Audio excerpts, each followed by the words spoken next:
తెలుగు వారికంటూ గుర్తింపు వచ్చిన, ముఖ్యంగా బడుగు బలహీన వర్గాలకు గుర్తింపు వచ్చిందంటే స్వర్గీయ అన్న నందమూరి తారక రామారావు గారు తెలుగుదేశం పార్టీ స్థాపించిన తర్వాత మాత్రమే వచ్చింది. ఆయన చేసినటువంటి సంక్షేమ కార్యక్రమాలు మొన్ననే ఆయన వర్ధంతి చేసుకున్నాం. ఆ సంక్షేమ కార్యక్రమాలు ఇవాళ అందరూ కూడా చేస్తున్నారు. మిగతా రాష్ట్రాల్లో కానీ అవన్నీ కూడా తీసుకుంటున్నారు. కిలో బియ్యం 2 రూపాయల పథకం కానీ, జనతా వస్త్రాన్ని, ఇవన్నీ కూడా ఆనాటి నుంచి ప్రారంభమైనటువంటి కార్యక్రమాలే. తర్వాత తెలుగువాడి ఆత్మవిశ్వాసాన్ని చంద్రబాబు నాయుడు గారు పెంచారు. ఇవాళ మన పిల్లలు వెళ్ళి దేశ విదేశాల్లో ఉన్న, ఇంజనీరింగ్ చదువుతా ఉన్నా, డాక్టర్లుగా అవుతా ఉన్నా, అవన్నీ కూడా కార్యక్రమాలకి కాలేజీలు ఏర్పాటు చేయడంలో కానీ, ఇన్ఫ్రాస్ట్రక్చర్ డెవలప్ చేయడంలో కానీ చంద్రబాబు నాయుడు గారు చేసినటువంటి చొరవ. కానీ గత 5 సంవత్సరాలు మనం చూసిన లాస్ట్ జగన్మోహన్ రెడ్డి ప్రభుత్వం ఏదో రకంగా ఇబ్బందులు పెట్టడం, ఎవరైనా బయటకు వచ్చి మాట్లాడే పరిస్థితి ఉందా? ఫోటోలు తీసేవాళ్ళు, వాలంటీర్లు పెట్టేవాళ్ళు, ప్రజలకి జరుగుతున్నటువంటి అన్యాయాల మీద ఎవరన్నా ప్రశ్నిస్తే వాళ్ళ మీద కేసు. మరి అందులో భాగంగానే మేమందరం బాధితులమే. మరి బండారు సత్యనారాయణమూర్తి గారు కూడా బాధితులే. మరి ఆ రోజున ఆయన కూడా తీసుకెళ్లి కోర్టు ముందు పెడితే కోర్టు జడ్జి గారు దాన్ని ఎలవ్ చేయలే. అలాగే పక్కనే ఉన్నటువంటి అయ్యనపాత్రుడు గారి మీద కూడా, మరి ఆయన మీద కూడా కేసులు పెట్టారు, అచ్చెన్నాయుడు గారి మీద. ఎందుకంటే తెలుగుదేశం పార్టీకి అండగా ముఖ్యంగా బీసీ వర్గాలు ఉన్నాయి కాబట్టి బీసీ నాయకత్వాన్ని అణిచేయాలని ఒక ఆలోచన చేసింది జగన్మోహన్ రెడ్డి. మరి నా మీద ఒక హత్య కేసు పెట్టి నన్ను 54 రోజుల పాటు రాజమండ్రి జైల్లో పెట్టారు. అంటే భయపడి ఇంట్లో కూర్చుంటాం అనుకున్నారు. భయపడే వర్గాలు కాదు బడుగు బలహీన వర్గాలు అంటే, రోడ్డు మీదకి వచ్చి పోరాడే వర్గాలు. ఇవాళ తోట చంద్రయ్యని మరి పల్నాడు జిల్లాలో అతి కిరాతకంగా పేరుకోసి చంపేశారు. ఒక అభంశుభుద్ధి నేను పసిబిడ్డ అమర్నాథ్ గౌడ్ అని చెప్పి అతను పెట్రోల్ పుస్తకాలు పెట్టేశారు. ఇలాంటి దుర్మార్గాలు ఎన్నో చేసి ఇవాళ ప్రభుత్వం ఇవాళ, ఎందుకంటే చంద్రబాబు నాయుడు గారిని కూడా అరెస్ట్ చేసి ఆయన 53 రోజుల పాటు పెట్టారు జైల్లో. మరి ఆ రోజున పవన్ కళ్యాణ్ గారు ఈ రాష్ట్రంలో అరాచకాల్ని అణిచేయాలి, ఒక మంచి ప్రభుత్వాన్ని ఏర్పాటు చేయాలని చెప్పి పవన్ కళ్యాణ్ గారు కూడా రావడం, బీజేపీ కూడా సహకరించడం, ఇవాళ 175 స్థానాలకి 164 స్థానాలు ఈ ప్రపంచంలో ఏ రాజకీయ పార్టీ సాధించిన విజయాన్ని ఇవాళ కూటమి ప్రభుత్వం సాధించింది. అధికారంలోకి వచ్చాక ఇవాళ అనేక కష్టాలు ఇబ్బందులు ఉన్నాయి. ఒక పక్క చూస్తే ఆస్తులన్నీ తాకట్లు పెట్టేశాడు, అమ్మేశాడు కొన్ని. ఇవాళ ప్రభుత్వం నడపాలంటే అనేక కష్టాలు ఇబ్బందులు ఉన్నాయి. ఇవాళ కేంద్రం కూడా మనకు సపోర్ట్ చేస్తా ఉంది. ముఖ్యమంత్రి గారి యొక్క పరిపాలన దక్షతతో ఈ దగ్గర 2 సంవత్సరాలు అవుతుంది, సంవత్సరంన్నర దాటింది. ఈ సంవత్సరాలలో ఎవరికి ఇబ్బంది రాకుండా 1వ తారీఖు పెన్షన్లు ఇచ్చిన, జీతాలు ఇచ్చిన, ఏమో 1వ తారీఖు వస్తున్నాయా మనకి? చెప్పాలి, 1వ తారీఖు పెన్షన్లు వస్తున్నాయా లేదా? ఏమ్మా వస్తున్నాయా లేదా? ఒకవేళ 1వ తారీఖు ఆదివారం వస్తే ముందు రోజు వచ్చేస్తున్నాయి, పండగ వచ్చిన. ఇవాళ ఇంత మంచి ప్రభుత్వం, ఎందుకంటే ముఖ్యమంత్రి గారు ఒకటే చెప్తా ఉన్నారు, పెంచిన పెన్షన్ కూడా 4000 చేయడమే కాకుండా వికలాంగులు అయితే 6000 రూపాయలు చేసాం, పూర్తిగా మంచానికి పరిమితం అయిపోతే 15000 రూపాయలు చేసాం. ఇవాళ ప్రతి సంవత్సరం దగ్గర 35,000 కోట్ల రూపాయలు ఒక పెన్షన్కి మన ప్రభుత్వం ఖర్చు పెడతా ఉంది. ఇప్పటికి దగ్గర 50,000 కోట్ల రూపాయలు ఒక పెన్షన్కే ఖర్చు పెట్టినటువంటి ఏకైక ప్రభుత్వం కూడా ఇవాళ ఈ కూటమి ప్రభుత్వం అనేది ఈ సందర్భంగా తెలియజేస్తుంది. అలాగే గ్యాస్ సిలిండర్లు, ఏమో గ్యాస్ సిలిండర్ వచ్చినాయా? వస్తున్నాయా రావట్లేదు? గ్యాస్ సిలిండర్ మర్చిపోతున్నట్టున్నారు. ఏమ్మా గ్యాస్ సిలిండర్లు వస్తున్నాయా? 3 సిలిండర్లు వచ్చినాయి కదా. గ్యాస్ సిలిండర్ వచ్చినాయి, తల్లికి వందనం. ఇవాళ ఎంతమంది పిల్లలు ఉంటే అంతమంది పిల్లలు చదివించడానికి దగ్గర 67,000 కోట్ల రూపాయలు ఒక ఈ తల్లికి వందనం కింద ఖర్చు పెట్టాం. అలాగే బస్సు ప్రయాణం దాకా చెప్పారు, కుమార్ గారు అన్నీ చెప్పారు. ఇవాళ ఇవన్నీ కూడా చేస్తూ 20 లక్షల మందికి ఉద్యోగాలు కల్పించాలనే లక్ష్యంతో ఇవాళ ప్రభుత్వం పనిచేస్తుంది.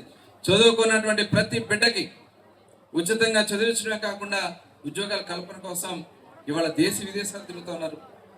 మొన్ననే విశాఖపట్నంలో పారిశ్రామికవేత్తలందరూ కూడా పిలిపించి ఈ రాష్ట్రంలో పెట్టుబడులు పెడతానికి రండి అంటే, ఈ దేశం మొత్తంలో వచ్చినటువంటి పెట్టుబడులు 25% పెట్టుబడులు ఒక్క ఆంధ్ర రాష్ట్రానికి వచ్చినంటే అది చంద్రబాబు నాయుడు యొక్క ఫలితం. ఇవాళ పరిశ్రమలన్నీ కూడా ఇవాళ గ్రౌండ్ అయితే, ఇవాళ పరిశ్రమలన్నీ ప్రారంభం అయితే మన పిల్లలకి మంచి భవిష్యత్తు వస్తుంది.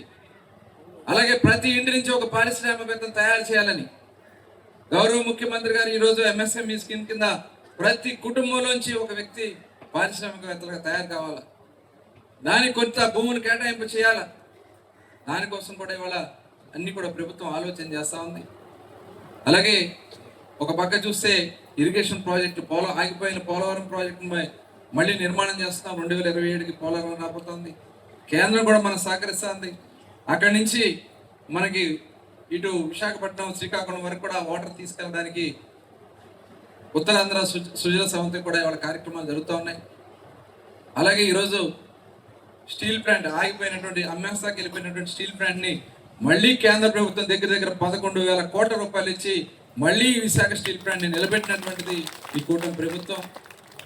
అలాగే మొన్ననే చూసాం, విశాఖపట్నంలో మొట్టమొదటి ఫ్లైట్ కూడా దిగిందా లేదా భోగాపురంలో అల్లూరి గారి పేరు మీద ఎయిర్పోర్ట్ పెట్టబోతా ఉన్నారు.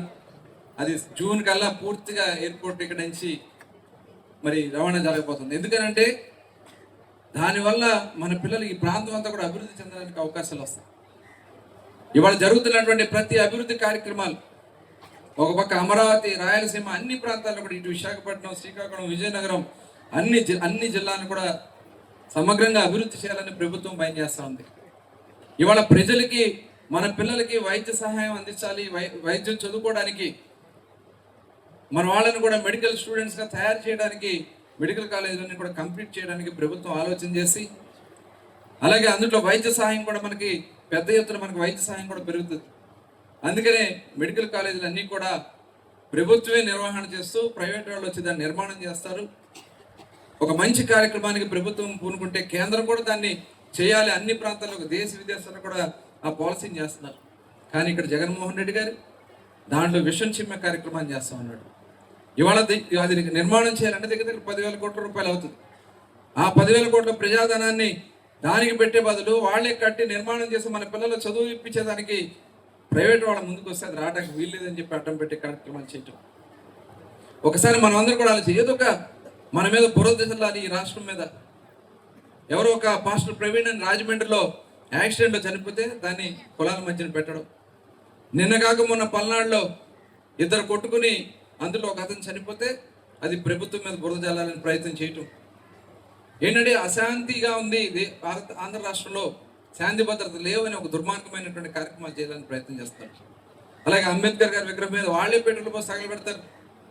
అది మళ్ళీ ప్రభుత్వమే చేపిస్తుందని చెప్పి అలజడులు సృష్టించాలి. కులాల మధ్యన, మతాల మధ్యన, ప్రాంతాల మధ్యన చిచ్చు పెట్టి లబ్ధి పొందే కార్యక్రమానికి ఇవాళ జగన్మోహన్ రెడ్డి చేస్తాడు.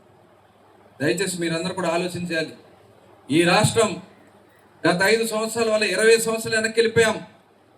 రేపు జరిగే స్థానిక సంస్థల ఎన్నికల్లో 100% వన్ సైడ్గా మీరు ఎన్నిక చేయండి. తద్వారా గ్రామంలో అభివృద్ధి అంటే ఎలా ఉంటుందో చేసి చూపిస్తాను కూడా మీకు ఈ సందర్భంగా తెలియజేస్తా ఉన్నాను. మరి ఇప్పుడే చెప్పారు, ఇలా ఆలోచించే నాయకులు గతంలో ఉన్నారా? ఏది పరిశ్రమలు అంటే ఈ పక్కనే ఉంటాడు ఒక ఆయన, మంత్రిగా కూడా పనిచేశాడు.